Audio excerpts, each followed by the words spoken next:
السلام علیکم ورحمۃ اللہ وبرکاتہ۔ ساتھیوں، کیسے ہیں آپ سبھی؟ امید ہے کہ سبھی خیریت سے ہوں گے۔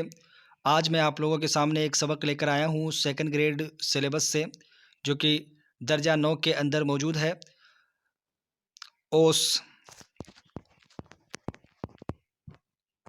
اوس اس کا نام ہے اوس، جو کہ خواجہ حسن نظامی کا انشائیہ ہے۔ خواجہ حسن نظامی کا لکھا ہوا انشائیہ ہے۔ یہ کیا ہے؟ انشائیہ۔ خواجہ حسن نظامی کا لکھا ہوا انشائیہ ہے۔ 1878 عیسوی میں خواجہ حسن نظامی پیدا ہوئے۔ 1955 عیسوی میں ان کا انتقال ہوا۔ خواجہ حسن نظامی دہلی کے ایک معزز خاندان کے فرد تھے۔ دہلی کے ایک خاص اور معزز عزیز خاندان سے ان کا تعلق تھا، اور وہاں اچھے خاندان سے تھے، دہلی کے عزیز خاندان سے تھے۔ ان کا بچپن تنگ دستی میں گزرا، لیکن اپنی ذاتی کوششوں سے انہوں نے بہت جلد ترقی کی، یعنی اپنی خود کی کوششوں سے بہت اونچی اور بہت ہی اچھی بہترین ترقی کی۔ وہ خواجہ حضرت نظام الدین اولیاء کے عاشقوں میں سے تھے۔ جو نظام الدین اولیاء ایک ولی تھے، بہت بڑے ولی تھے، ان کے عاشقوں میں سے تھے۔ اس عشق و محبت کے اثرات ان کی تحریروں میں نمایاں ہے، یعنی ان کی تحریروں میں، ان کے لکھی ہوئی اصناف کے اندر ان کی عشق و محبت کے اثرات صاف طور پر ان کے تحریروں کے اندر موجود ہیں۔ اردو زبان و ادب میں ان کا مرتبہ بلند ہے۔ انہیں مصور فطرت کے لقب سے یاد کیا جاتا ہے۔ اس لقب کو یاد رکھیے گا، مصور فطرت خواجہ حسن نظامی کے لیے ہے۔ انہوں نے کئی کتابیں لکھی، جن میں غدر دہلی کے افسانے، سی پارہ دل کافی مشہور ہیں۔ ان کے مضامین کی خصوصیت یہ ہے، اب مختصراً خصوصیت بھی بتا دی گئی ہے یہاں پر، کہ ان میں سے اکثر نہایت ہی معمولی چیزوں پر لکھے گئے ہیں، یعنی نہایت ہی معمولی چیزوں پر لکھے گئے ہیں، یعنی معمولی چیزوں پر انہوں نے اپنے مضامین لکھے ہیں۔ لیکن خواجہ حسن نظامی، خواجہ صاحب نے بات میں سے بات پیدا کر کے، یعنی چیزیں تو بڑی معمولی ہیں، اور بات میں سے ہی بات پیدا کر کے چھوٹی چھوٹی چیزوں سے جو مطالب نکالے ہیں، یعنی جو مطلب نکالے ہیں، وہ بڑے سبق آموز ہیں، یعنی ان سے بہت ہی زیادہ سبق ملتا ہے۔ خواجہ حسن نظامی کے لکھنے کا ایک مخصوص انداز ہے، ایک خاص ہی انداز ہے۔ تو آئیے ساتھیوں، اب ہم اس سبق کو پڑھتے ہیں، جو کہ انشائیہ ہے خواجہ حسن نظامی کا لکھا ہوا اوس۔ برسات کے موسم میں کوئی ٹھنڈی ہوا کے جھونکے کا خواستگار ہے۔ برسات کے موسم میں کوئی ٹھنڈی ہوا کے جھونکے کا خواستگار ہے، یعنی طلبگار ہے۔ کسی کو اودی اودی کالی کالی گھٹائیں پسند ہے۔ اودی اودی کالی کالی گھٹائیں، آسمان جب برسات ہوتی ہے تو دیکھتے ہیں نا کہ بینگنی کلر کی وہ جو بادل ہو جاتے ہیں، اور اسی کے بارے میں ہے کہ کالے کالی اودی اودی گھٹائیں، یعنی بادل پسند ہیں۔ کسی کا دل بادلوں کی کڑک اور بجلی کی چمک سے مست ہو جاتا ہے۔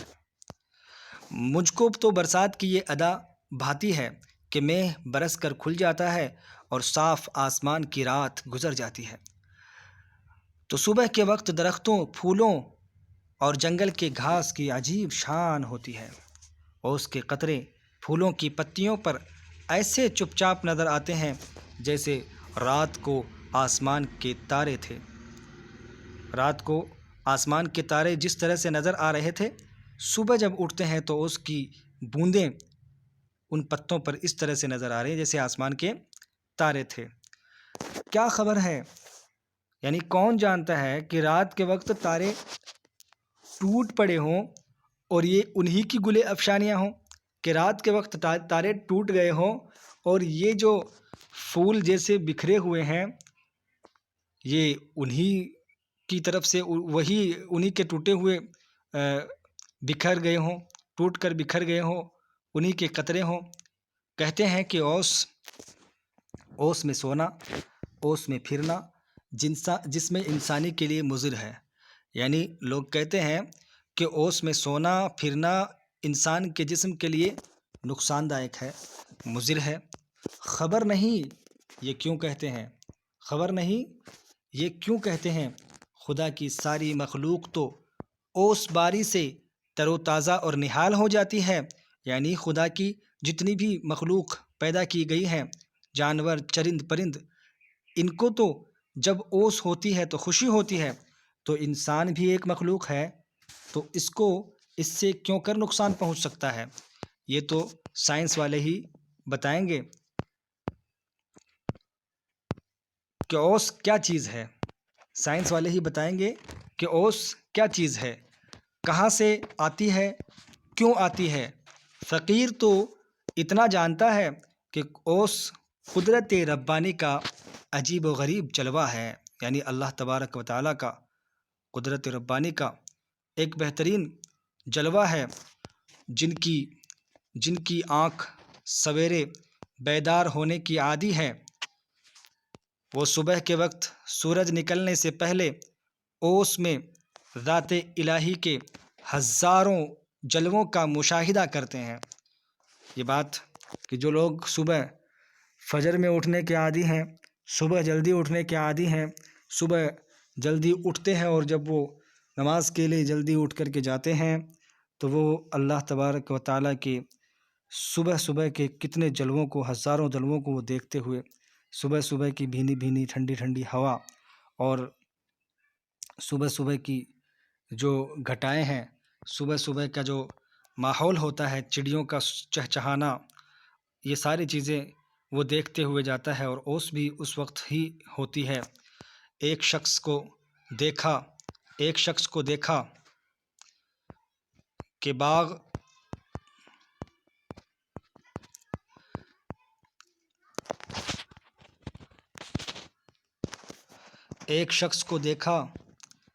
کہ باغ میں جوہی کے پھولوں کے پاس جھکا ہوا